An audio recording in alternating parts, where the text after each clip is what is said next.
जय श्री कृष्ण.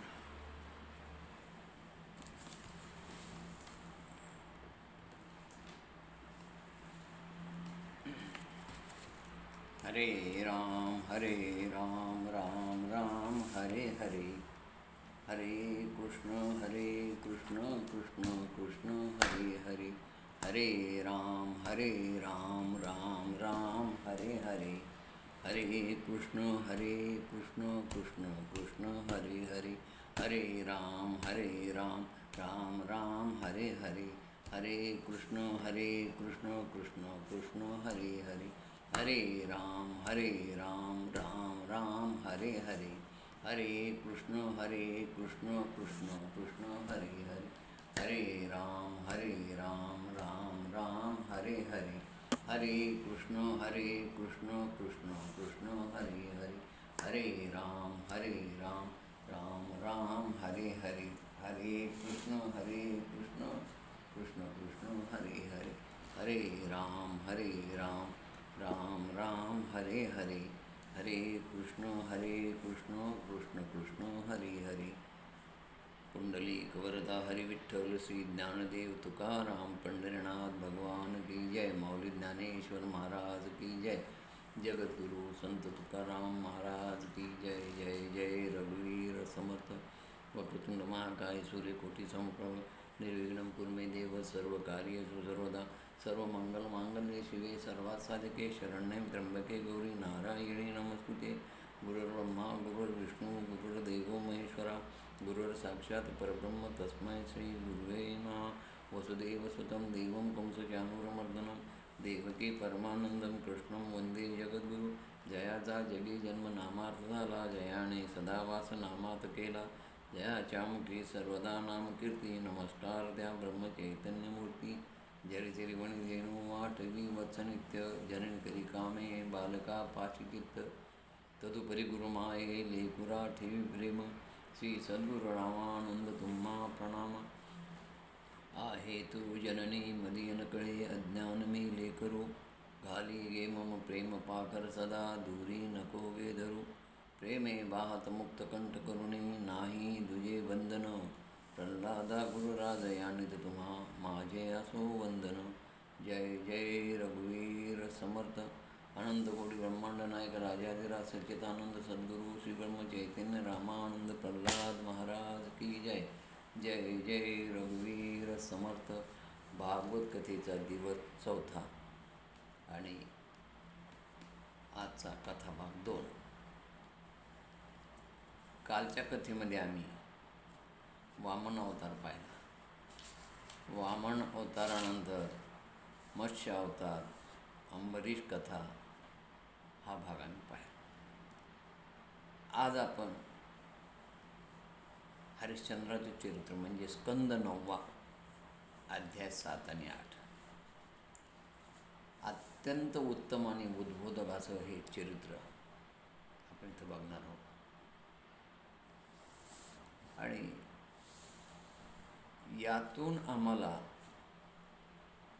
हरिश्चंद्राचा प्रामाणिकपणा, सत्यवचनी, दिलेला शब्द पाळणं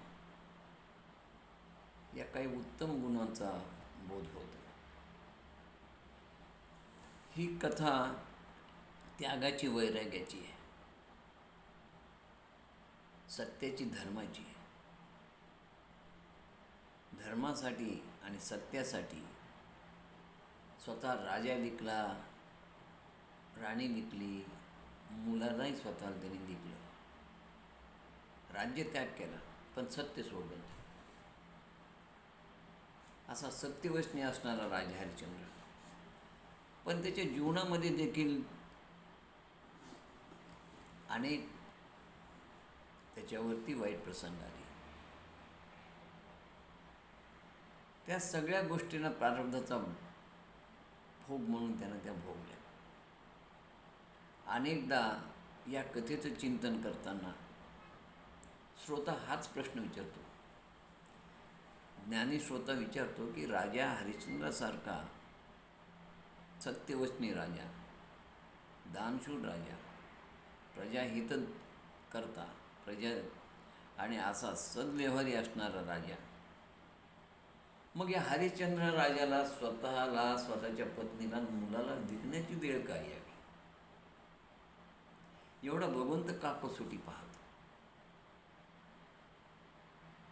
तर एक महत्त्वाचा मुद्दा आहे की साधं झाडाचं पान भगवंताची इच्छेशिवाय हालत नाही, आणि केलेल्या कर्माचं फळ प्रत्येकाला भोगावं लागतं. हा संसारच त्रिगुणात्मक आहे. इथे सत्व, रज, तम या तिन्ही गुणांचं मिश्रण प्रत्येकामध्ये आहे.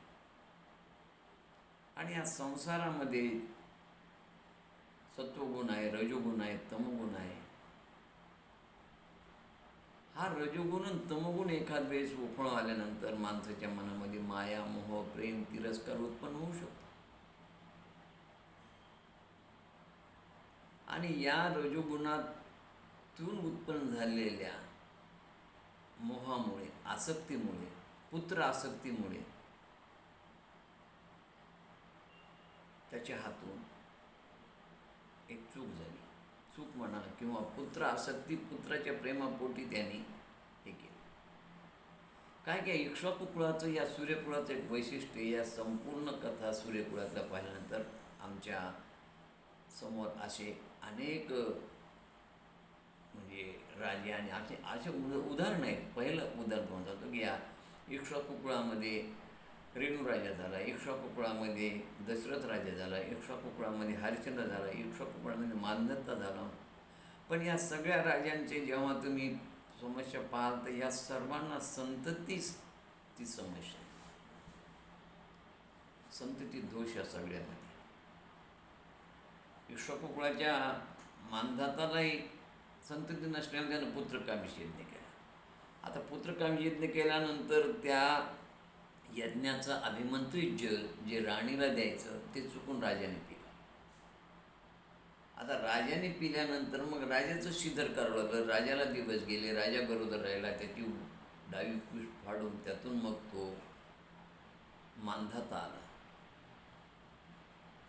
आणि हा मांधाता म्हणजे ज्यानं शिवालय बांधलेले आहे, उज्जैनचं जे महादेव मंदिर आहे ते मांधाताने बांधलं. रेणूराजालाही संततीचा प्रश्न होता, इक्ष्वाकू कुळातला असतो. मूकांबिका देवीला प्रसन्न करून घेतलं आणि त्यांनी यज्ञ केला. त्या यज्ञातून रेणुका प्रकट झाली.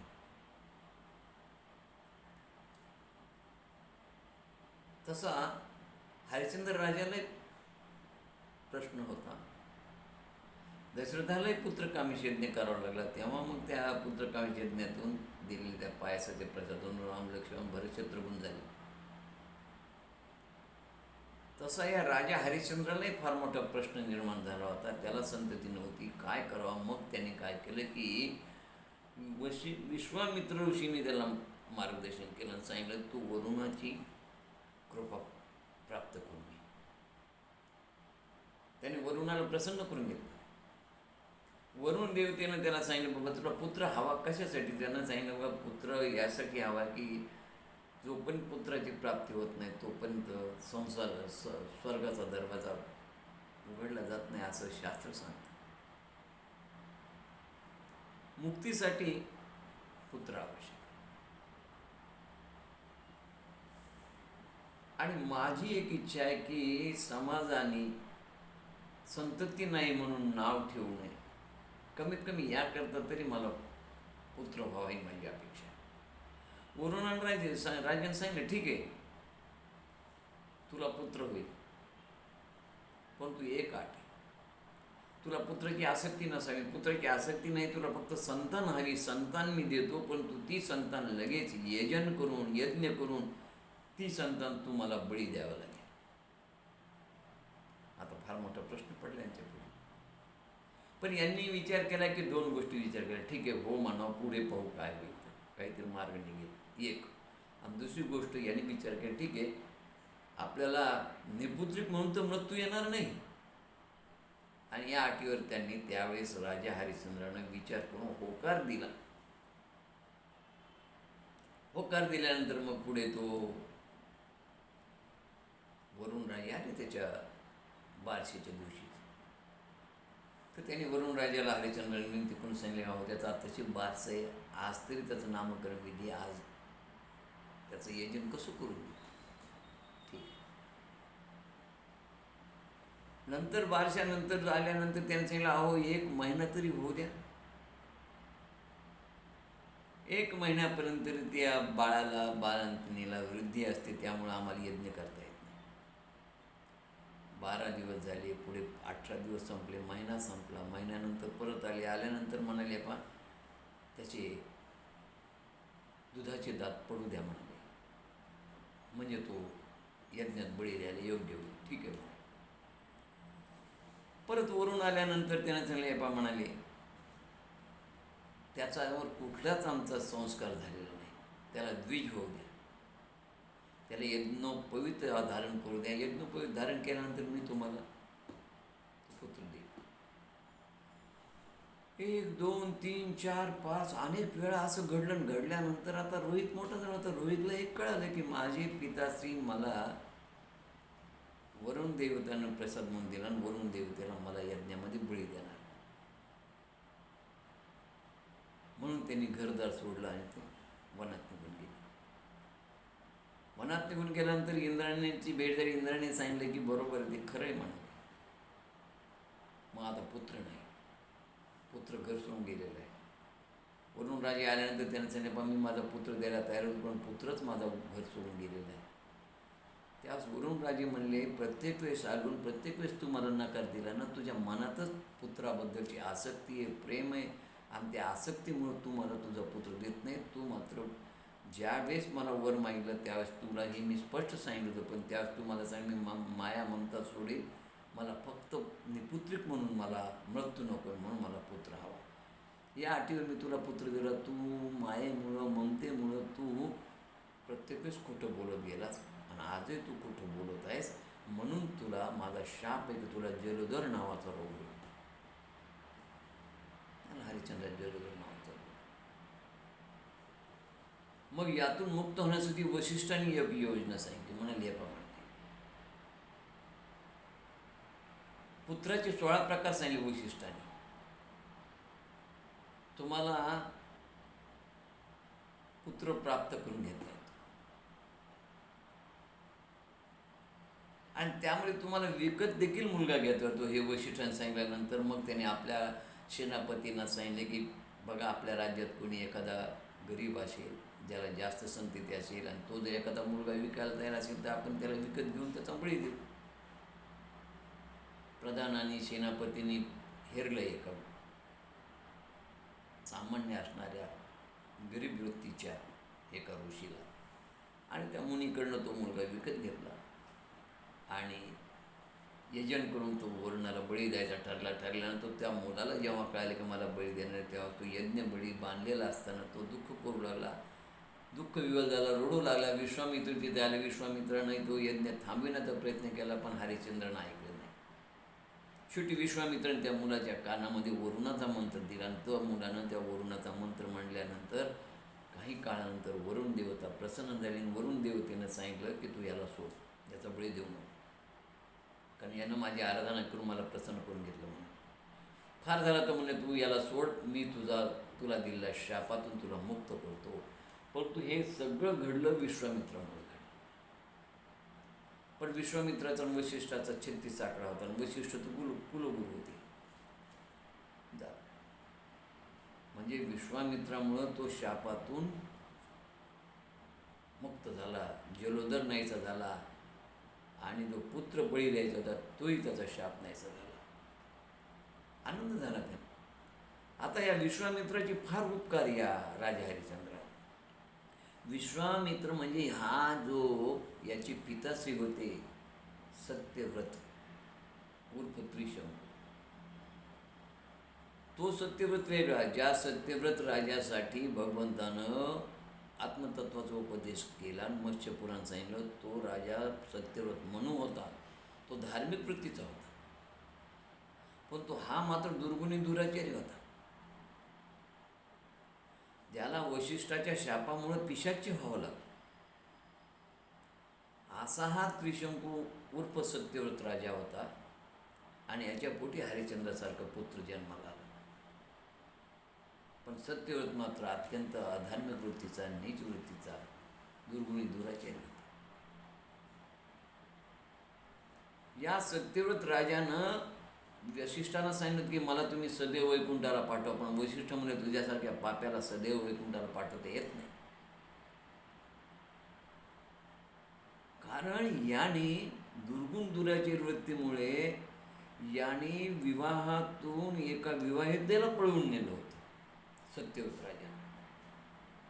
आणि ही बातमी जेव्हा त्याचे पिता अरुण हे राजे होते त्या अरुणांच्या कानावर गेलं, ते कुळाचे, सूर्यकुळाचे, अरुणाने याला हद्दपार केलं, राज्यातून काढून दिलं.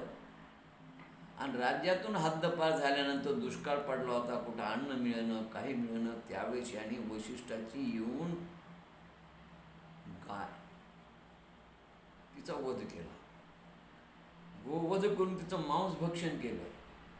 आणि मग वशिष्ठाने शाप दिला की हे सत्यव्रता, तू पिशाची वृत्तीचा होशील, तू चांडाळ होशील. आणि मग चांडाळ होऊन, पिशाची होऊन तो वनामध्ये, रानामध्ये भटकू लागला, फिरू लागला. विश्वामित्र ऋषीची भेट झाली, कारण विश्वामित्र ऋषीवरही त्यांनी फार उपकार केले होते. विश्वामित्र ऋषी तपश्चर्याला गेले असताना इकडे दुष्काळ पडला, त्यांची पत्नी, मुलं अन्न पाण्या वाचून उपाशी राहू लागले. त्यावेळेस यांनी त्या ठिकाणी त्यांना अन्न पाणी पुरवलं. आणि मग विश्वामित्राला कळालं की याचे आपल्या कुटुंबात फार उपकार. मग विश्वामित्रानं सांगितलं की ठीक आहे, ते म्हणलं माझं वशिष्ठ मला सदैव वैकुंठाला पाठवणार नाहीत आणि माझी इच्छा आहे, परंतु ते नाही म्हणाले. त्यांनी मला शाप दिला, मी चांडाळ झालो. विश्वामित्र ऋषींचं वशिष्ठाचं पटत नव्हतं. विश्वामित्र ऋषींनी सांगितलं ठीक आहे, मी माझी पूर्ण तपश्चर्यापणा लावून तुला सदैव वैकुंठाला पाठवेल. आणि विश्वामित्र ऋषीनं त्या हरिश्चंद्राच्या पित्याला त्रिशंकूला सदैव वैकुंठाला पाठवलं. अशी कथा आहे देवी भागवतामध्ये. म्हणजे या विश्वामित्र ऋषीनं एक तर याला संतती प्राप्त करून देण्यासाठी वरुणाचा उपदेश दिला होता, वरुणाचा अनुग्रह दिला होता, वरुणाचा जप करून सांगितलं. त्याने वरुणाचा जप केला, संतती प्राप्त झाली. आणि त्या संततीच्या वरुणाच्या शापातून, जलोदरातून आणि या पुत्रबळी देण्याच्या दोन्ही शापातून विश्वामित्रानेच हरिश्चंद्राला मुक्त केलं. एवढे उपकार त्यांचे होते. आता गंमत अशी की हा सत्यव्रत राजा म्हणजे अत्यंत दुर्गुणी दुराचारी. त्यांनी गोवध केलेला आहे, चांडाळ म्हणून शाप उपभोगलेला आहे. आणि असा सत्यव्रत राजा हा त्या हरिश्चंद्राचा पिता आहे. पण यांच्या पोटी हा हरिश्चंद्र अत्यंत दानशूर, नीतीनं, नियमानं, धर्मानं वागणारा पुत्र या सत्यव्रत राजाच्या पोटी जन्माला. म्हणून राजा हरिश्चंद्राची म्हणजे त्यागाची, वैराग्याची कथा आहे, धर्माची कथा आहे, सत्याची कथा आहे. धर्म के खातिर बिक गया राजा, बिक गई राजकुमारी, अमर रहे यह अमर कहानी, देश भी छोड़ा, राज्य भी छोड़ा, धर्म के खातिर सत्य न छोड़ा. असा राजा हरिश्चंद्र. पण पिता मात्र अत्यंत खोटारडा, लवाड, दुर्गुणी, दुराचारी, विवाहातून स्त्रियांना पळवणारा. जेव्हा एका भिक्षुकाने ही तक्रार केली त्यावेळेस त्याचे पिता अरुण यांनी त्याला शाप दिला. पण पुढे योगायोग काय झालं की शाप दिल्यानंतर वनात गेला. वनात गेल्यानंतर गोवध हत्या केली. गोवध हत्या केल्यानंतर पिशाची झाला, चांडाळाच्या रूपातही चांडाळ झाला. परंतु त्या काळामध्ये देखील असताना एका ऋषीने, एका मुनीने याला जे ते याच्यावरती कृपा केली आणि याला आदिशक्तीचा नवाहरण मंत्र दिला. तर नवाहरण मंत्र म्हणत नाही आणि त्या देवीची कृपा प्राप्त केली. आणि देवीची कृपा प्राप्त केल्यानंतर देवीनं सांगितलं की तू परत राजा होशील. ही बातमी राजाच्या कानावर आली. आणि मग राजाने शिपाई वगैरे पाठवून त्याला परत आणलं आणि त्याला परत राजा केलं. आणि नंतर मग त्याच्या पोटी हा हरिश्चंद्राचा जन्म झाला. पण तरी त्यानंतरही वशिष्ठांकडे तो गेला आणि मला सदैव वैकुंठाला पाठवा. वशिष्ठांनी शाप दिला की तू चांडाळ आहेस, तू सदैव वैकुंठाला जाणारच नाहीस. आणि परत मग त्या तो पिशाच योनीला गेला आणि परत रानावनामध्ये भटकू लागला. पण विश्वामित्र ऋषीनं त्यांच्या कृपेनं मात्र त्याला सदैव वैकुंठाला पाठवलं. अशा या त्रिशंकूचा हा पुत्र राजा हरिश्चंद्र अत्यंत दानशूर होता. त्याची पत्नी तारामती ती पतिव्रता होती, पतीच्या इच्छेप्रमाणे वागणारी होती. पुत्र रोहिदास हाही नीतीनं नियमानं वागणारा होता. सत्ययुगातली कथा आहे. सत्ययुगामध्ये एकदा या राजा हरिश्चंद्रांना आपले कुलगुरू म्हणून वशिष्ठांचा सत्कार केला. वशिष्ठांचा सत्कार करून वशिष्ठांना विपुल धन दिलं. हरिश्चंद्र राजाची कीर्ती त्रिभुवनात पसरलेली होती. आणि या वशिष्ठांनी, कारण तो सद्व्यवहारी होता, दानशूर होता, सत्यनिष्ठ होता, प्रजाहित करता होता, प्रजा त्याच्या काळात सुखी होती, त्याच्या काळात कुठं दुष्काळ नव्हता, दुर्भिक्ष नव्हतं, राजा हरिश्चंद्र कुठं अकाली मृत्यू नाही, सगळीकडे आनंदी आनंद होता. राजा हरिश्चंद्राचे युग म्हणजे स्वर्णयुग होतं. तो धर्मतत्पर होता आणि 100% लोक धार्मिक वृत्तीचे होते. अशा या राजा हरिश्चंद्रानं वशिष्ठाचा मोठ्या प्रमाणात सत्कार केला. का तर ते आपले कुलगुरू आहेत. इक्ष्वाकू कुळाचे, सूर्य कुळाचे कुलगुरू वशिष्ठ. आता हा जेव्हा सत्कार केला त्यावेळेस तो सत्कार विश्वामित्राला आवडलेला नाही. विश्वामित्र आणि वशिष्ठ यांचा 36चा आकडा आहे. सतत हे एकमेकाबरोबर भांडत राहिले. एकमेकाला यांनी तर एवढं यांचं भांडण एकदा विकोपाला गेलं की यांनी एकमेकाला शाप दिला, तू बगळा होशील, तर हे म्हणे तू बदक होशील. आणि बदक आणि बगळा होऊन हे हजारो वर्ष एकमेकाशी भांडत होते. पण ब्रह्मदेवाने मध्यस्थी करून दोघांनाही त्या शापातून मुक्त केलं. तरी पण त्यांचं काही एकमेकाच्या विरुद्धचा राग कमी नाही. आणि म्हणून त्या दोघांचे पटत नाही. विश्वामित्र ऋषीनं विचार केला की मी या राजाला संतती प्राप्त व्हावी म्हणून वरुणाला कृपा करायला लागली. बरं, संतती प्राप्त झाल्यानंतर हा वरुणाशी खोटं बोलला असताना वरुणाने याला जलोदर होईल असा शाप दिला. पण त्या शापातूनही मी मुक्त केलं. याला पुत्रही प्राप्त झाला. मी त्याला शापातून मुक्त केलं. याच्या पित्याला कोणीही स्वतः त्याला सदैव वैकुंठाला पाठवून नसतं, पण मी स्वतःच्या तपश्चर्येची पूर्ण शक्ती लावून याच्या पित्याला सदैव वैकुंठाला पाठवलं. याच्यावर एवढे मी उपकार केले आणि एवढे उपकार केले असताना हा माझ्या शत्रूचा सत्कार करतो. मनामध्ये विश्वामित्राच्या त्याच्याबद्दल रागच होता, क्रोधच होता. आणि स्वर्गामध्ये इंद्राची सभा झाली. ज्या सभेला विश्वामित्र वशिष्ठ दोघेही उपस्थित होते. गंधर्व होते, यक्ष होते, किन्नर होते, अप्सरा होत्या. तिथं चर्चा झाली. त्या चर्चेचा विषय होता की मृत्यू लोकामध्ये सर्वात मोठा दानीन सत्यवादी धर्मात्मा कोण.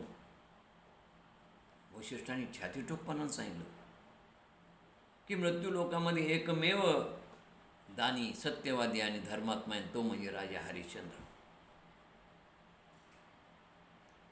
असा सत्यवचनी धार्मिक राजा, प्रतापी राजा, दाता, प्रजाहितदक्ष यापूर्वी भूतलावर झाला नाही आणि पुढे होणार नाही. भूतो न भविष्यती. आता भगवंताची लीला अपरंपार आहे. भगवंत कोणाकडून काय लीला करून घेईल त्याचं सांगता येत नाही. त्याची त्यालाच ठाऊक. भगवंतानं राजा हरिश्चंद्राची महिमा, कीर्ती, सत्यनिष्ठता इत्यादी आदर्श जगासमोर यावा म्हणून भगवंतांनी एक लीला रचली. बघा काय लीला रचली की हरिश्चंद्राची कसोटी पाहावी असं देवाच्या मनात आलं. तुकाराम महाराजांनी फार छान अभंग लिहिले. आले देवाजीच्या मनात येते कोणाचे चालेना, हरिश्चंद्र तारा राणी वाहे डोंबा घरी पाणी. हरिश्चंद्राची कसोटी पाहावं आणि त्या कसोटीमध्ये तो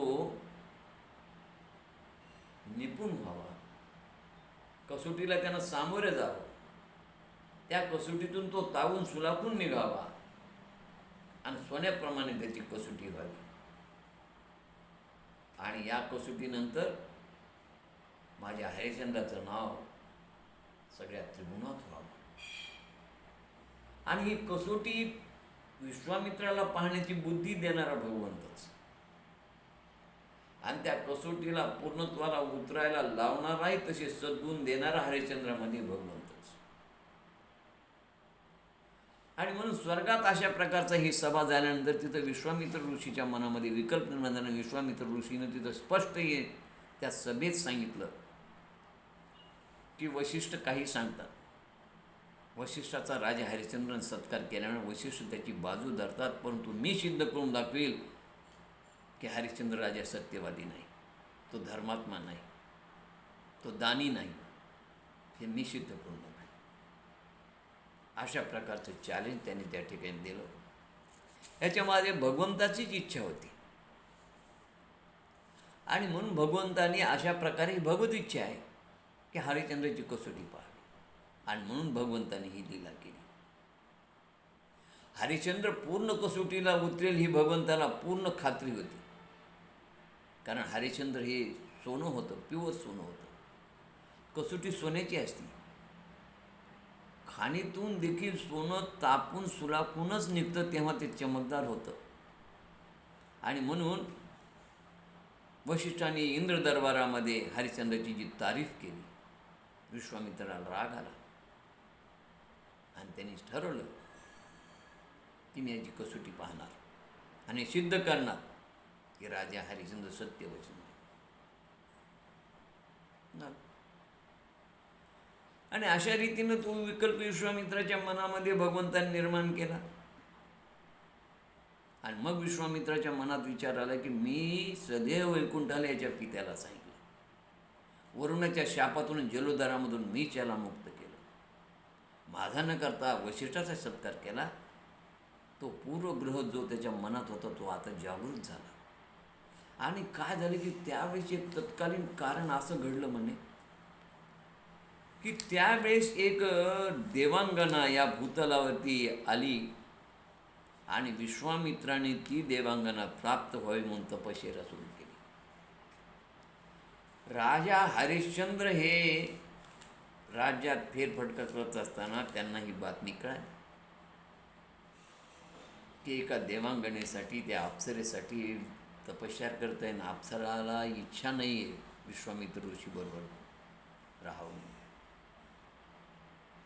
तिच्यावर हा अन्याय आहे. आणि ज्यावेळेस या हरिश्चंद्र ही बातमी कळायला, चौकशी करायला त्यांनी पाहिलं, प्रत्यक्ष ती देवांगना रडत होती. आणि मग त्यांनी स्वतः जाऊन त्या विश्वामित्र ऋषींना समजावून सांगितलं की असली तपश्चर्या कामाची नाही, तमोगुणी रजोगुणी तपश्चर्या उपयोगाची नाही, तुम्ही हा मार्ग सोडा. माझ्या राज्यात मला कोणी दुःखी चालणार नाही, आणि तुमच्या तपश्चर्यामुळे जर कोणाला दुःख होत असेल तर ती तपश्चर्या तुम्ही करू नका. तपश्चर्यामध्ये राजानं व्यक्ती आणल्याबरोबर तो चिडला, आणि हे तत्कालीन कारण महत्त्वाचं घडलं. आणि मग त्यांनी एक षडयंत्र रचलं विश्वामित्र ऋषीने. काय षडयंत्र रचलं की राजाला रात्री स्वप्नच पडलं, आणि स्वप्नामध्ये राजानं पाहिले त्याच्या उपवनामध्ये एक मोठं रान डुक्कर आलेलं आहे, जंगली डुक्कर आलेलं आहे, आणि त्या जंगली डुकराने येऊन त्या उपवनाचा संपूर्ण भाग जे ते नष्ट केलेला आहे. आणि शिपायांनी येऊन राजाला निरोप दिला. हे सगळं स्वप्नात आहे बरं, स्वप्न पडतं त्याला. शिपाईने येऊन राजाला निरोप दिल्यानंतर राजाने चिलखत वगैरे घातलं, तलवार भाला घेतला, धनुष्यबाण घेतला, आणि तीरकमटा घेऊन राजा स्वतः त्या डुकराचा पाठलाग करण्यासाठी म्हणून आलेला आहे. राजाला पाहतात ते डुक्कर उपवनातून बाहेर पडलं, आणि राजा त्याचा पाठलाग करू लागला. पाठलाग करता करता करता करता ते रान डुक्कर अदृश्य झालं. ही सगळी माया होती विश्वामित्र ऋषीची. आता ते डुक्कर तर कुठं, रान डुक्कर तर कुठं गायब झाले कळालं नाही. आणि तो राजाही खूप दूर आला, रस्ता चुकला, परत जायचा रस्ताच त्याला सुधरेना. हे स्वप्न आहे. स्वप्नामध्ये असं बरेचदा होतं. घाबरून गेला आणि पाहिलं एक नदी आहे. या नदी किनारी तो येऊन थांबला. म्हणला ब्रह्ममुहूर्तावर कोणतरी स्नानाला येईल, तेव्हाच आपण आपला अयोध्येचा रस्ता विचारू. तो पण म्हणाला आपण इथं तो काय बसल्यापेक्षा स्नान करावं, म्हणून ज्याला पाण्यामध्ये स्नानासाठी उतरणार तेवढ्यात त्याला कुठून तरी एक विव्हळण्याचा, रडण्याचा आवाज आला. आणि कोण रडतो आणि का रडतो हे पाहण्यासाठी गेला. तर एका झाडाला उपवस्त्र बांधून एक बिचारा सज्जन ब्राह्मण आत्महत्या करत होता. राजाने त्याच्या दुःखाचं कारण विचारलं, तुम्ही का आत्महत्या करता, काय कारण आहे. त्याने सांगितलं, मला एकुलती एकच कन्या आहे आणि तिचा विवाह ठरलेला आहे. परंतु विवाहामध्ये ठरलेला विवाह असताना आता विवाह थोड्याच दिवसावर आलेला आहे, पण अचानक माझ्या जावयाने मला कन्यादानामध्ये मला त्याला राज्य हवं असं सांगितलं. आता मी भिक्षुक, बाकी इतर जे काही माझ्या मानानं जे काही जमल तेवढं मी दान देईन त्याला, पण तो माझ्यासारख्या भिक्षुकाकडे राज्य कुठून येणार आणि राज्य कसं देऊ. आता हा भिक्षुक दुसरं तिसरं कोण नव्हता, हा विश्वामित्रच होता त्या रूपात आला. हरिश्चंद्राला त्या भिक्षुकाचं दुःख पाहवलं नाही. त्याने काय सांगितलं, माझ्यापुढे दुसरा पर्याय नाही प्राणत्याग केल्याशिवाय. आणि मग त्यावेळेस हरिश्चंद्राने सांगितलं, तू दुःख करू नको, तू प्राणत्याग करू नको म्हणे, माझं राज्य मी तुला देतो म्हणे, आणि ते तू राज्य तुझ्या जावायला कन्यादानात दे. हरिश्चंद्राने तिथं पाणी वगैरे घेऊन गंगेच्या तीरावरती संकल्प सोडला आणि स्वप्नामध्ये राज्याचं दान केलं, राज्याचं दान दिलं. सकाळी जाग आली. जाग आल्यानंतर पाहिलं, अरे म्हणले हे स्वप्न होतं. आता स्वप्न मानून त्यांनी आपल्या पत्नीला हे सांगितलंच नाही की मला अशा प्रकारचं स्वप्न पडलं. एक शब्दही राजा तिला बोललेला नाही. आता हे सगळं विश्वामित्राचं मायावी षड्यंत्र होतं. तो ब्राह्मण ते स्वतःच झाले होते. आणि मग राजानं त्या अयोध्येचा रस्ता ब्राह्मणाला दाखवला. राजा स्वप्नातच अयोध्येत आला आणि राजाला जेव्हा सकाळी जाग आली तेव्हा त्याच्या लक्षात आलं की स्वप्नामध्ये अशा प्रकारची घटना घडलेली. स्वप्नात मी एका ब्राह्मणाला राज्यदान दिलं. पण शेवटी कसं आहे की स्वप्न हे स्वप्नच, आणि स्वप्नाला सत्य कोणी मानत नाही, स्वप्नाला मिथ्यात मानलं जातं. म्हणून स्वप्नात जर तुम्ही राजा झाला तर तुम्ही दुसऱ्या दिवशी बायकोला म्हणणार नाहीत, पत्नीला म्हणणार नाहीत की मी राजा आहे, अजिबात नाही. कारण हसेल सगळं जग. आम्हाला माहिती आहे की स्वप्न हे खरं नसतं. आता हे जे तुम्हाला दिसणारं संपूर्ण जगत आहे ते स्वप्नवतच. पण आम्ही जगाला मिथ्या मानतो, पण स्वप्नाला मिथ्या मानतो. स्वप्न हे खोटं असतं ही आमची निश्चयात्मक भूमिका आहे, पण जगत हे खोटं असतं ही आमची निश्चयात्मक भूमिका नाही आहे. त्याचं कारणही असं आहे की या जीवावरती आत्तापर्यंत प्रत्येक योनीमध्ये हा जीव 84 योनीतून फिरत आलेला आहे. प्रत्येक योनीमध्ये फिरत आला, त्या प्रत्येक योनीमध्ये ही माया, ही बुद्धी आम्हाला हे सांगत राहते की हे जगत सत्य आहे आणि तुम्ही देह आहात. म्हणून आम्ही या दिसणाऱ्या जगताला मिथ्या मानायला तयारच नाही. स्वप्न खोटं मानू, पण आम्ही जगत मिथ्या मानत नाही. पण त्या स्वप्नामध्ये आणि जगतामध्ये फरक काहीच नाही. फक्त स्वप्न हे काही क्षणाचं असतं, काही वेळाचं असतं, ठराविक मर्यादेचं असतं. पण जगतालाही मर्यादा आहे, तर 100 वर्षाची मर्यादा असल्यामुळं तो काळ आम्हाला फार मोठा वाटतो. म्हणून स्वप्न हे क्षणभंगूर आहे, पटकन संपतं. जग हे क्षणभंगूर आहे, पण जग हे 100 वर्षाचं असल्यामुळे आम्ही त्याला क्षणभंगूर मानत नाही आणि स्वप्नाला खोटं मानतो, जगताला सत्य मानतो. पण स्वप्नात आणि जगतात काही फरक नाही. जसं स्वप्न क्षण मिथ्या आहे तसं जगतही मिथ्या. आणि म्हणून हे सगळं मिथ्या असल्यामुळे राजाने विचार केला, राणीला काही सांगायचं कामच नाही, मग काही बोलले नाही. पण सकाळी 9 वाजता विश्वामित्र स्वतः हजर झाले. विश्वामित्राचं त्याने स्वागत केलं, अतिथी देवो भव मानून पाद्यपूजा केली, कंद फळमुळं वगैरे वगैरे झालं, चर्चा झाली. आणि मग म्हणाला, राजा मी तुझ्याकडे का आलो हे तुला कळलं का? राजे म्हणले, नाही. आता राजाला माहीतच नाही ते विश्वामित्रच होते म्हणतो ब्राह्मण. राजा, तू रात्री स्वप्नामध्ये ब्राह्मणाला राज्यदान दिलंस? ते म्हणले, हो. अरे मग तो ब्राह्मण दुसरा तिसरा कोणी नाही, तो मीच होतो म्हणा. तू मला राज्य दान दिलंस? हो म्हणले ऋषी बोले, कारण तो सत्यवचनीच होता. हो म्हणले, मी तुम्हाला स्वप्नात राज्यदान दिलं. राज्यदान दिलंच म्हणाले, पण कुठलाही संकल्प म्हणाले दक्षिणेशिवाय पूर्ण होत नाही. तू राज्य दिलंस, पण त्या संकल्पाबरोबर तो संकल्प सिद्धीत जाण्यासाठी तू दक्षिणा दिलेली नाही, आणि ती दक्षिणा मी तुझ्याकडे घ्यायला आलो.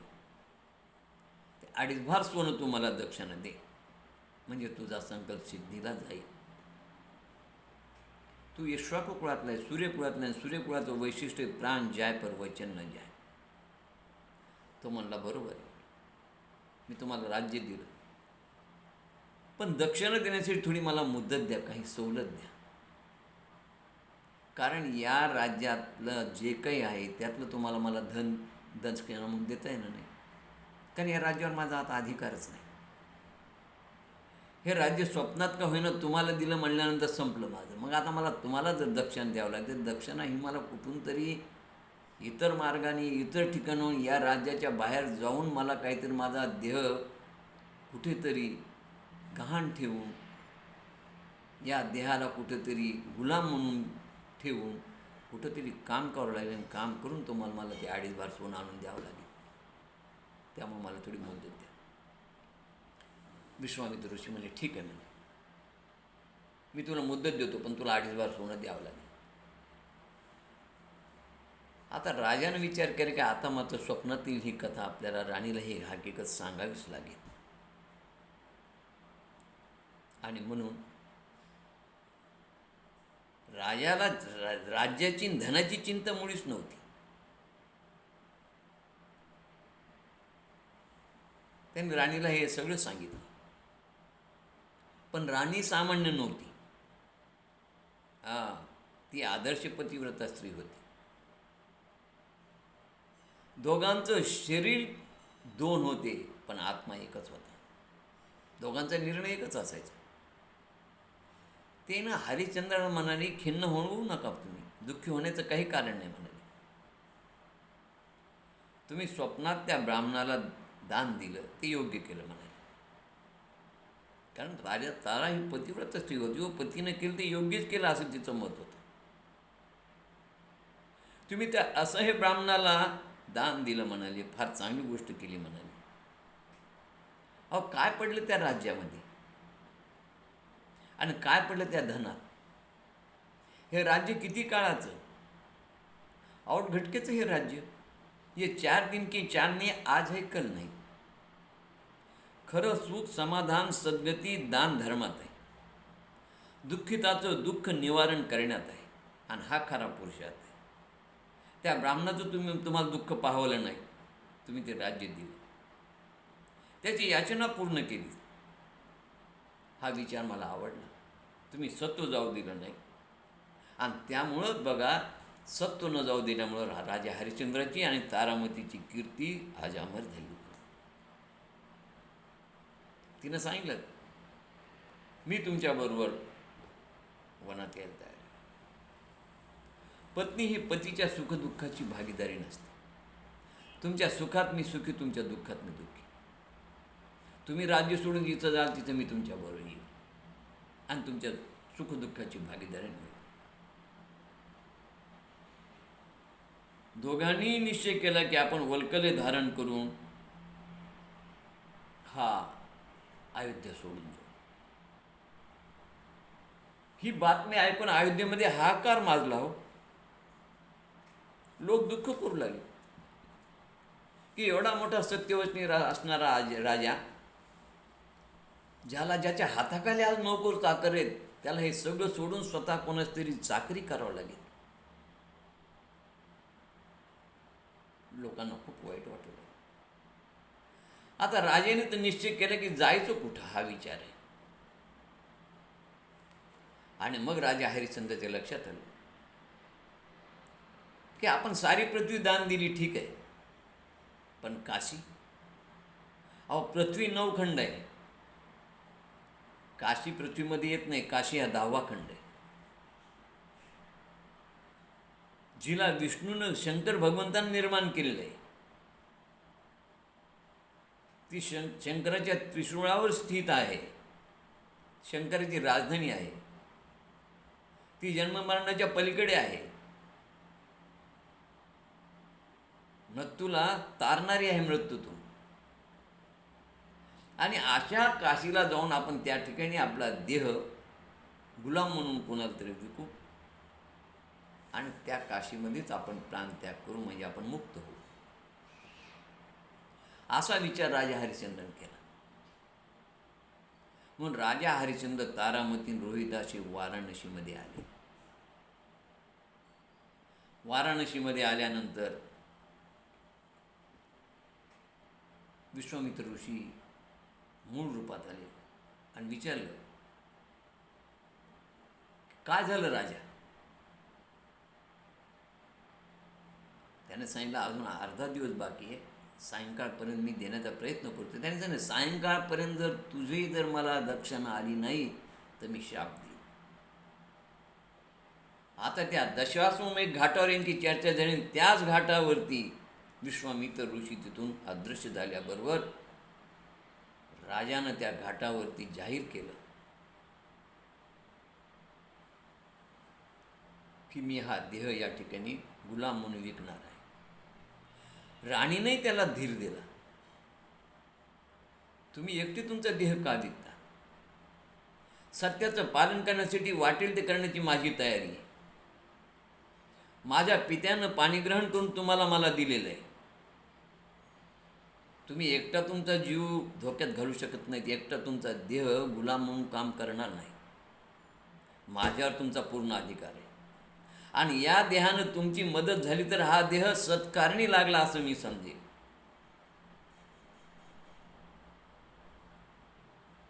मी कुठेही गुलामगिरी करून तुम्हाला मदत करेन. राजानं स्वतःला, मुलाला आणि पत्नीला गुलाम म्हणून विकण्याची तयारी केली. अनाऊन्स केलं, जाहीर केलं. कोणा सज्जनाला जर दासीची आवश्यकता असेल, कुणाला नोकराची आवश्यकता असेल तर आम्हाला विकत घ्या. लोक आश्चर्याने पाहू लागले. हो, काशीचा दशाश्वमेध घाट आहे, त्या घाटावर हे चालले सगळं. लोकांना दया येऊ लागली की अरे या माणसाला काय आपत्ती आली असेल, आपत्ती आली असेल, हो काय आफत आली, हा स्वतःला विकायला, पत्नीला विकायला तयार आहे. लोकांच्या डोळ्यात अश्रू येऊ लागले. आणि तेवढ्यामध्ये एक वृद्ध माणूस तिथं काठी टेकत आला आणि म्हणाला की मी वयस्कर आहे, माझी बायको वयस्कर आहे, तिला काम होत नाही, कामधंदा होत नाही, मला एका दासीची आवश्यकता आहे आणि दासीबरोबर या मुलाला तुम्ही दिलं तरी मी त्यालाही घेतो. आणि अशा रीतीने 1.5 भार सोनं देऊन त्यांनी राणीला आणि त्या मुलाला घेऊन गेला. तो म्हातारा दुसरा तिसरा कोणी नव्हता, तो विश्वामित्र ऋषीच होते म्हाताऱ्याच्या रूपात. ही सगळी त्यांची माया आहे. घेऊन गेले ती म्हातारी आणि घेऊन गेल्यानंतर पत्नीच्या स्वाधीन तिला केलं, पत्नीला समजावून सांगितलं आणि परत आल्यानंतर मूळ रूपात आले, विश्वामित्राच्या रूपात. राजा काय झालं ते म्हणाले, 1.5 भार सोनं आत्ता आलेले, पत्नी आणि मुलाला विकलं, आता हा देह कुठेतरी गहाण टाकतो, कुठेतरी विकतो आणि 1 भार सोनं वरचं देतो, हे 1.5 भार सोनं घ्या. 1.5 भार सोनं विश्वामित्राच्या ताब्यात दिलं. त्याच वेळी विश्वामित्रासमोरच त्या काशीचा असणारा जो डोम आहे तो त्या ठिकाणी आला आणि तो डोम त्या ठिकाणी येऊन त्या हरिश्चंद्राला म्हणाला, अरे म्हणाले, माझ्याकडे स्मशानभूमीत काम आहे आणि मला एका गुलामाची गरज आहे. विश्वामित्र ऋषी समोर होते. हरिश्चंद्र राजाने विचार केला की मी एवढा सम्राट, इक्ष्वाकू कुळाचा राजा, पण आता या डोंबाच्या घरी जाऊन काम करू. परंतु लगेच दुसरं मन त्याचं म्हणालं की नाही नाही नाही, तुला जर या विश्वामित्र ऋषीच्या शापातून जर मुक्त व्हायचं असेल तर तुला हा देह त्या डोंबाच्या घरी राबवावा लागेल. आणि पटकन त्यांनी होकार दिला. एक भार सोनं घेतलं आणि विश्वामित्र ऋषीला दिलं आणि स्वतः राजा हरिश्चंद्र त्या डोंबाच्या घरी गेले. त्यांनी ठरवलं की मी डोंबाच्या घरी काम करीन गुलाम म्हणून, पण माझं सत्व जाऊ देणार नाही, माझा धर्म जाऊ देणार नाही, माझा शब्द जाऊ देणार नाही, माझं वचन मी नष्ट होऊ देणार नाही. धर्म के खातिर बिक गया राजा, बिक गई राजकुमारी. अमर रहे यह अमर कहानी, देश भी छोड़ा, राज्य भी छोड़ा, धर्म के खातिर सत्य न छोड़ा. सगळं काही सोडलं धर्मासाठी, पण खरं सत्य सोडलं नाही. त्या विश्वामित्र रूपी ब्राह्मणाच्या घरी तारामती रोहिदास सकाळपासून रात्री 12पर्यंत सतत राबत होते. झाडझूड, सडा, सांडपाणी भरणं, धुणे भांडी घासणं, गाई गुराची व्यवस्था करणं, चहा पाणी काढणं, शेण काढणं, गोठा झाडणं, दिवसभर तिला काम असायचं. आणि रोहितलाही तिची मदत करायला लागत होती.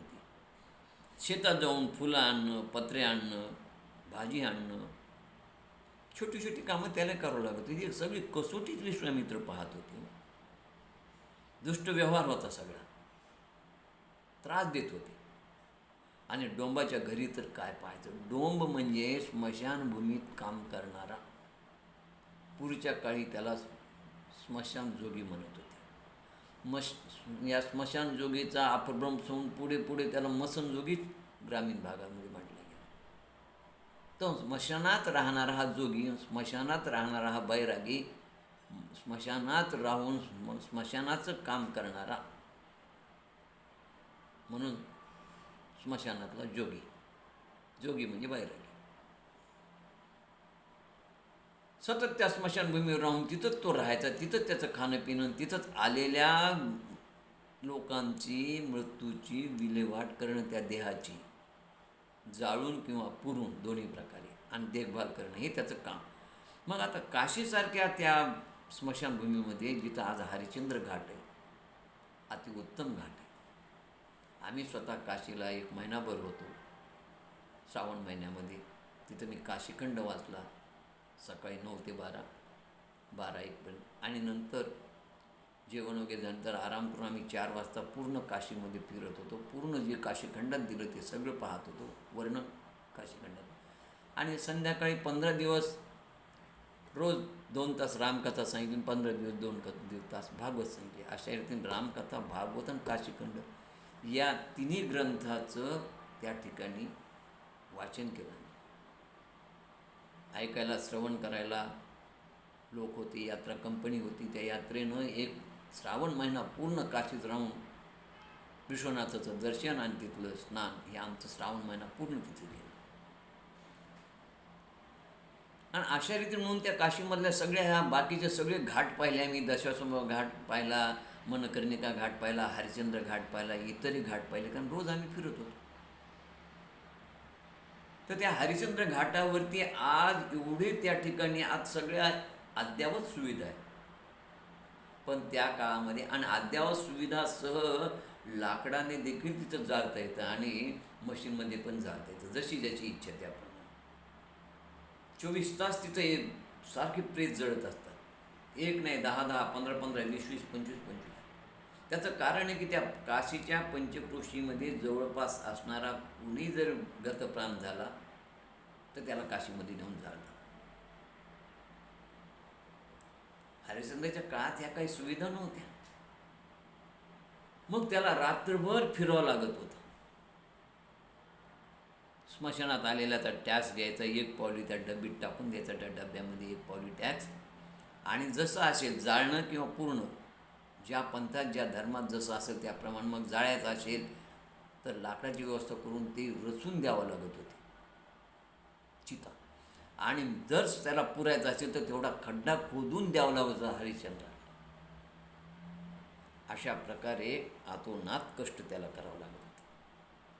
आणि एवढं सगळं करून रात्रभर हातात मशाल घेऊन त्याला फिरावं लागत होतं. जागते रहो जागते रहो, पहारा द्यावं लागलं होतं. का पहारा द्यावं लागलं होतं? की रात्री जर कोले कुत्रे रानमांजर आलं आणि त्यानं जर एखादं आर्भ किंवा एखादं प्रेत जर उकरून काढलं तर त्याची जबाबदारी या हरिश्चंद्रावरती रखवालदारी होती. आणि म्हणून त्याला रात्रभर फिरावं लागत होतं. आणि रात्रभर फिरून रात्री जर कोणाचं एखादं प्रेत आलं तर त्या प्रेताची विल्हेवाट लावावं लागत होती. एवढं करून सकाळी जायचं आणि सकाळी जाऊन त्या डोंबाच्या घरी पाणी भरायचं. अशा प्रकारे त्याचं हे सगळं कार्य चाललं होतं. तर असे हे राजे हरिश्चंद्र रात्रभर पहारा द्यायचे आणि सकाळी जाऊन पाणी भरायचे. दोघांनाही खूप त्रास होता. आता गंमत अशी होती की दोघांची प्रकृती अशी कृश झाली होती म्हणतात. याला तर ऊन तहान पाण्यामध्ये काम करणं, अंगावरती ती धोतर फाटकं त्याला 17 गाठी, ती अंगातली ती बंडी फाटकी त्याला 17 गाठी 17 ठिकाणी फाटलेली, काळी कळकट मळकट झाली.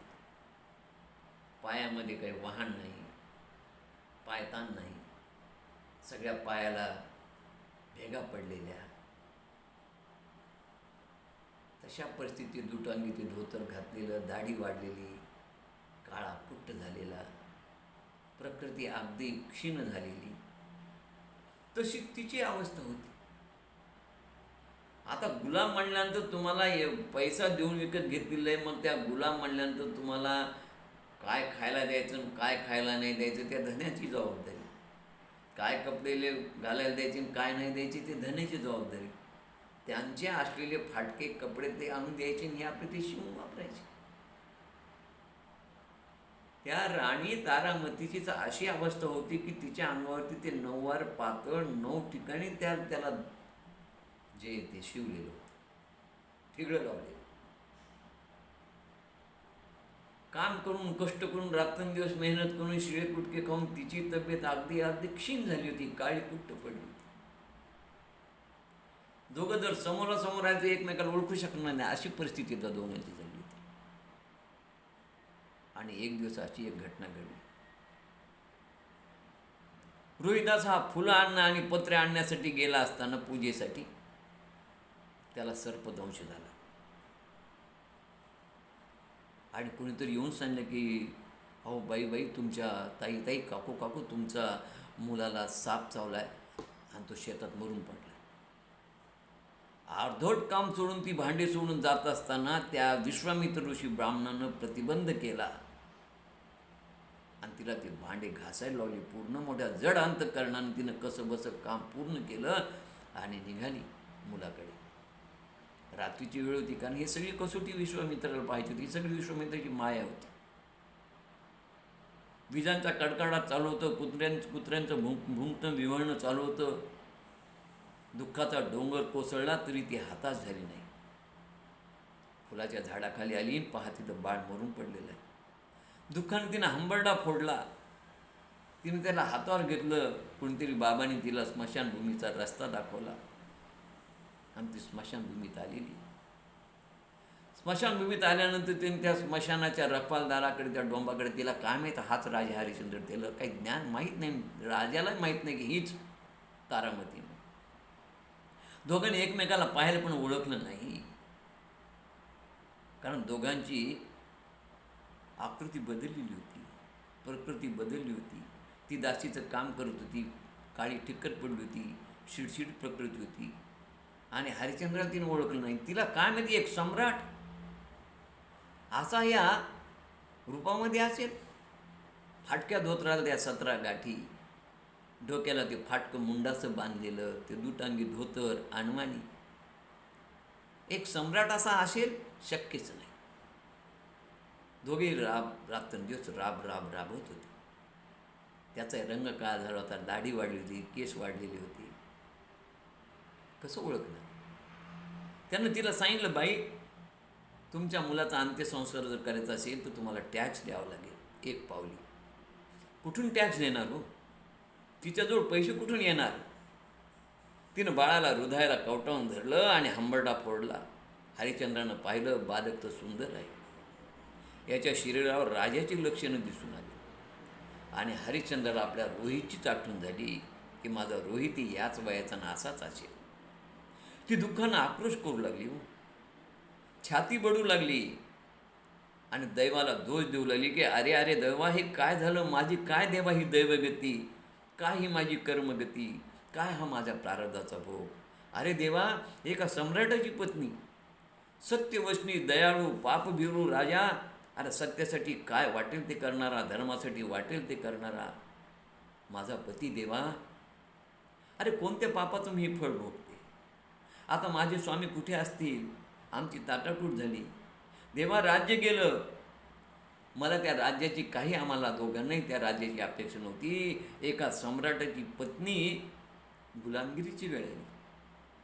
एकुलता एक मुलगा तोही गेला. अरे देवा, होत्याचं नव्हतं झालं, सारा संसार उद्ध्वस्त झाला. आणि अजून देवा किती काळ तू माझी सत्व परीक्षा पाहणार आहेस बाबा. हाय देवा, ती नशिबाला दोष देत होती. राज्य गेलं, स्वइच्छेनं गेलो, त्याची चिंता नाही. पण पत्नी आणि मुलगा विकल्या गेलं त्यावेळेस थोडं वाईट वाटलं, पण नाही, सत्यासाठी आम्ही हे सारं केलं. देवा, एका सम्राटाचा हा पुत्र आहे रे देवा, हा राजा हरिश्चंद्राचा पुत्र आहे, दयाळू सत्यवचनी राजाचा हा पुत्र आहे. आणि याच्या अंत्यसंस्कारासाठी, याच्या कफनासाठी, अग्निदहा संस्कार करण्यासाठी माझ्याकडे टॅक्स नाही देवा. केवळ कर द्यायला नसल्यामुळे याचा मी अंत्यसंस्कार करू शकणार नाही देवा. अरे अरे अरे, विलाप करू लागली. आणि हरिश्चंद्राच्या कानी हे सारे शब्द पडल्याबरोबर त्यानं ओळखलं की ही तारामती आहे आणि हा रोहित आहे. हरिश्चंद्रानं मोठ्यानं दुःखाने हंबरडा फोडला. हरिश्चंद्र म्हणाला, राजे तारामती, मीच तो तुझा दुर्दैवी पती, एकेकाचा सम्राट, आज देशोधडीला लागलो. चांडाळाच्या घरी, डोंबाच्या घरी गुलामगिरी करत आहे. या डोंबाघरी पाणी भरत आहे, मुर्द्यावर अग्नी संस्कार करत आहे. असं म्हणून तो धाडकन खाली कोसळला, जमिनीवर कोसळला, मूर्छित झाला. पण काही क्षणातच तो शुद्धीवर आला. त्याने दुःखाने आंबरडा फोडला, छाती बडबडू लागला आणि छाती बडवत बडवत गडबडा लोळू लागला. तो म्हणाला, तारामती, तुझं आणि माझं दुर्दैव आहे, आपली मजबुरी आहे. मी पराधीन आहे, मी या चांडाळाचा गुलाम आहे, मी त्याचा सेवक आहे. मला माहीत आहे की देह पंचमहाभूताची वसनवारी आहे. मेल्यानंतर या पंचमहाभूतातच ती विलीन होते, जाळून किंवा पुरून. पण मी माझ्या या पोटच्या गोळ्याला अग्नी देऊ शकणार नाही, मी त्याच्यात अग्निसंस्कार करू शकणार नाही. कारण एक पावली टॅक्स माझ्याकडे द्यायला नाही, तुझ्याकडे द्यायला नाही. आणि मी खोटं बोलणार नाही. आजपर्यंत जे सत्व आहे ते मी जाऊ देणार नाही. मी लबाडी मुळीच करणार नाही. माझ्याकडे टॅक्स नाही, मी काय करू. त्यावेळेस ती म्हणाली, अहो कसलं सत्व धरून बसलात, अहो असं काय निष्ठुर होता तुम्ही, एवढं निर्दयी होऊ नका. मी त्याची आई आहे आणि आई असल्यामुळं त्या बालकाचा असं कोल्या कुत्राने त्याचे लचके तोडलेले मला पाहणार नाही. हा माझ्या पोटचा गोळा आहे. याला 9 महिने मी पोटात वाढताना काय यातना झाल्या त्या मला माहीत आणि त्या आईलाच कळतात. त्याकरता आई व्हावं लागतं. असं निर्दय होऊ नका, एवढे सत्वाला धरून बसू नका. हो, राज्य गेलं ठीक आहे, सत्व जाऊ नये याकरता तुम्ही हे सगळं केलं हे मला मान्य आहे. त्यावेळेस राजा हरिश्चंद्र म्हणाला, मी माझं सत्व जाऊ देणार नाही. मी धर्मासाठी, सत्वासाठी स्वतःला तुला रोहितला विकले. ही माझ्या सत्वाची कसोटी आहे. या क्षणात देखील मी माझं सत्व जाऊ देणार नाही. त्याच्या बदल्यात माझ्याकडे उपाय आहे. तो मार्ग असा आहे की तू आणि मी याचा अंत्यसंस्कार करू, पण आपण त्याच्या बदल्यामध्ये देहांत प्रायश्चित्त घेऊ, आत्मदहन करू, देहाला संपून टाकू. पण एक पावली म्हणून मी व्यवहारात खोटेपणा, लबाडी येऊ देणार नाही. आजपर्यंत सांभाळलेलं सत्व मी व्यर्थ जाऊ देणार नाही. याकरता आत्मदहन चालेल, देहांत प्रायश्चित चालेल. तिने मान्यता दिली. आणि शेवटी रोहित बरोबर दोघांनी चितेवर जायचं ठरवलं, आत्मदहन करायचं ठरवलं. चिता रचली. मध्यभागी रोहितला झोपलं, डावीकडून तारामती, उजवीकडून हरिश्चंद्र. चिता पेटवली. आणि पेटवल्याबरोबर एकदम आकाशवाणी झाली. चिता पेटून तो फक्त झोपायचा राहिला. चिता पेटविल्याबरोबर आकाशवाणी झाली. हरिश्चंद्रा, तू धन्य आहेस. तुझी पत्नी तारामती धन्य आहे. तुझा पुत्र रोहित धन्य आहे. तुझं दान, तुझं धर्म, तुझं धैर्य, तुझी वीरता, तुझी सत्यनिष्ठता, तुझा प्रामाणिकपणा धन्य आहेस. तू उदार आहेस. तू आदर्श आहेस. अशी आकाशवाणी होतात स्वर्गातून फुलांचा वर्षाव झाला आणि एकदम एक आकाशातून प्रकाशाचा झोत आला आणि त्या प्रकाशाच्या झोतातून समोर पाहतात तर भगवान नारायण, ब्रह्मा, इंद्र, धर्म, लोकपाल, सिद्ध, गंधर्व, रुद्र हरिश्चंद्रासमोर प्रकट झाले. त्या सर्वांना पाहतात हरिश्चंद्राला आश्चर्य वाटला. हरिश्चंद्राने चितेवर उठून त्या सर्वांना नमस्कार केला, प्रणाम केला. तारामतीने चितेवर उठून त्या सर्वांना नमस्कार केला. विष्णू नारायणानं रोहितला स्पर्श करताच रोहित चितेवर उठून बसला. धर्मराजे म्हणाले, राजा, तुझी कर्तव्य परायणता, सहनशक्ती, तुझी निष्ठा, तुझी धर्मनिष्ठा यावर या सगळ्या देवदेवता प्रसन्न आहेत.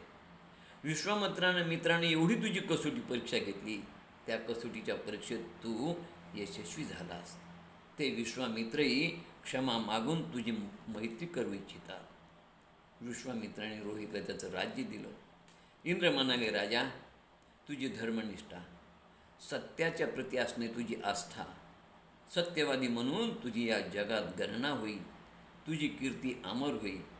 तुला स्वर्गात स्थान प्राप्त झाले असून मी तुला स्वर्गात नेण्यासाठी विमान घेऊन आलेलो आहे.